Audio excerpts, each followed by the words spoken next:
What's up, guys? It's Farron, and I wanted to make a quick video about an announcement trailer that dropped just recently, Dead or Alive 6.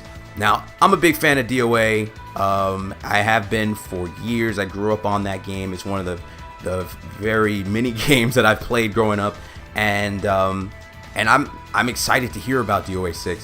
I had a feeling that the game was going to be announced eventually. I haven't been keeping my ear too close to the ground with this, because with DOA5, I was really into it at one point, and then I kind of like tapered off and I haven't really been playing it much. I know that they had all but announced Dead or Alive 6 a while back during an announcement after a particular tournament. I don't remember exactly what it was, and I caught it at the very end of the tournament when they were making the announcement, and they were talking about Team Ninja was basically talking about how they were going to pretty much cease development on DOA5 and DLC and all, and move on to their next project. And at that point, they didn't mention DOA6, but it's like, well, it's a Dead or Alive tournament. What other game could they be possibly talking about? And then lo and behold, this is what they've been working on all this time, Dead or Alive 6, of course. And I'm excited for it. It looks... Let's talk about the game, okay? Let's talk about the game. It looked clean, okay? The game looked clean. They're showing off characters that I'm already a big fan of. They're showing off my boy Jan Lee. Yeah, that was my boy growing up. I played Jan Lee in DOA1, DOA2. That was the homeboy. He's one of my favorite Bruce Lee archetypes in fighting games. Is Jan Lee? He's one of my favorites, if not possibly my actual favorite. That's the homeboy. They showed off. Of course, the homegirl Kasumi, she's the all-time favorite. Kasumi-chan, all-time favorite. They showed off Helena, they showed off Ryu Hayabusa, they showed off Zack, it looks it's interesting because some of the characters got redesigns. Some of the characters have like their more familiar designs, like Hayabusa. He's got the really cool Black Falcon design. I believe it's the one from Ninja Gaiden 3, where it looks less like leather and more like gear type of design, which actually looks really sick. It has more of a utilitarian kind of gear look to it, which looks really cool. And then what looks a lot like, I guess, Hayate. It's hard to tell because it's got the Assassin's Creed hood thing going on. It's funny because I was watching Maximilian's reaction to the DOA6 reveal trailer, and he didn't know who Hayate was. He was like, "Oh, who's that attractive woman, or who's that girl who's Hayabusa's fighting?" I was like, "That's kind of funny." Without any context, I guess Hayate does look like he could be a pretty woman, which it could be.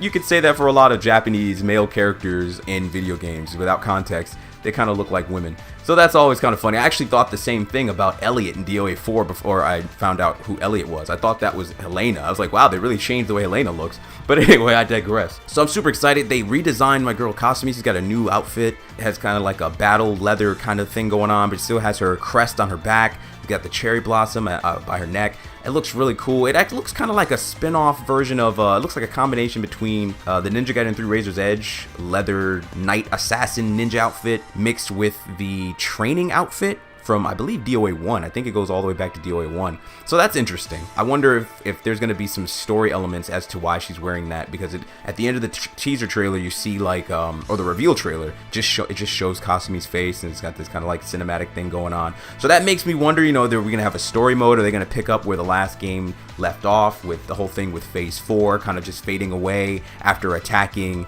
Bayman's squad? Like what's going to happen there? Man, like Helena, she looks clean too. She looks real clean. She's got the Chinese dress on. She looks good. So the game, it looks like they have some very cinematic attacks now. They're really kicking up the cinematic aspect of it, and it reminds me somewhat of what Tekken 7's been doing with the slow-mo and the more close-ups and special effects that they added to their combat to kind of really zoom in on key moments that they really want the audience to pick up on, is like really hitting hard, like really cool moments that are more cinematic. And it looks like DOA is doing that as well.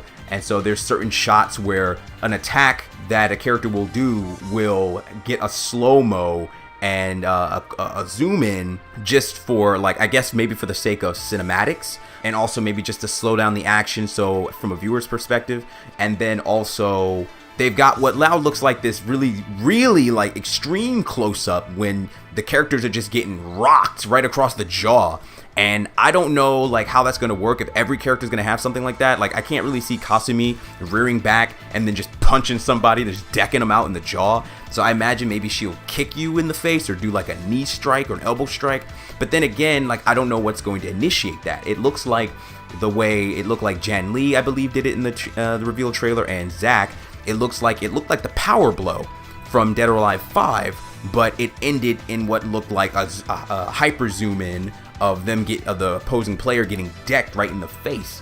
And I don't know what exactly the benefit of that is. It looks like maybe from after hitting with that, it knocks him into the environment or the wall, and then you can see like in some cases you'll get the characters getting pushed back by the crowd, which is a really cool extra way to maybe get more damage. So you just kind of like the way they did with and Dead or Alive 5 with the circus stage, but they had like the rubber balls and stuff, and you could hit the opponent into the ball and they would bounce up and you could continue to combo and stuff like that. But in this case, it's like a gritty underground fight club kind of thing, and you knock an opponent into the crowd and they push you back out, and then you could probably continue the combo from there. That looks really cool. So I don't know how the hyper zoom ins are gonna work, but that might be just like the new versions of the power blows, or maybe just like maybe it's a new version of the power launchers. Who knows, maybe the power launchers, are they gonna still be there? Because when Kasumi did her power blow, or what looked like her power blow, she didn't end with the elbow strike, and she didn't do the whole cinematic move she does from DOA5. She just kind of like, it looked like her critical burst. So I'm not really sure how the mechanics are going to work just yet and how this all going to tie together, but I'm really curious to see, you know, how they utilize these mechanics. You know, will we see a return of like the cliffhanger moves? Will we see a return of like the attacks they had in Dead or Alive 2 Ultimate, where you can like the ones that allowed you to slide down slopes? And they had different ones depending on if you were facing the slope or if you were if the slope was behind you.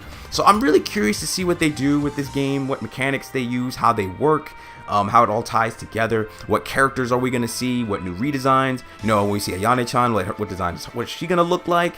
You know, because she tends to get a new redesign each game. So she tends to look really cool, similar to like Hayate. He gets a redesign. I'm pretty sure that was Hayate under that Assassin's Creed hood, because he has like that wind effect. That's something really unique to him. Whereas like Kasumi, she has the cherry blossoms in the wind when she teleports, or she uses like her substitution. Whereas or instantaneous movement, whatever you want to call it. Whereas Hayate, he has like that like more assertive, like quick burst of wind, and he slides into the opponent and then like attacks. So I'm pretty sure that was Hayate. I mean, who else is going to go toe-to-toe with Hayabusa, right? I mean, he's a freaking dragon ninja. I mean, anyone who's played Ninja Gaiden knows what Hayabusa can do.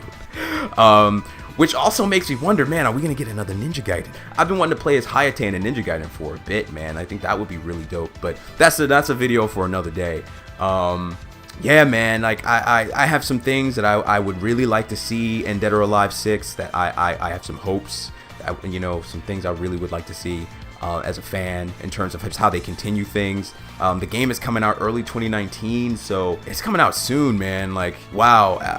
I've got something to end this video here. Tell me what you guys think about Dead or Alive 6. If you're excited about Dead or Alive 6, did you play any of the other Dead or Alives? Who's your favorite character? What's your history with Dead or Alive? Let me know in the comment section below. I'll catch you guys in the next video. Fahrenheit out.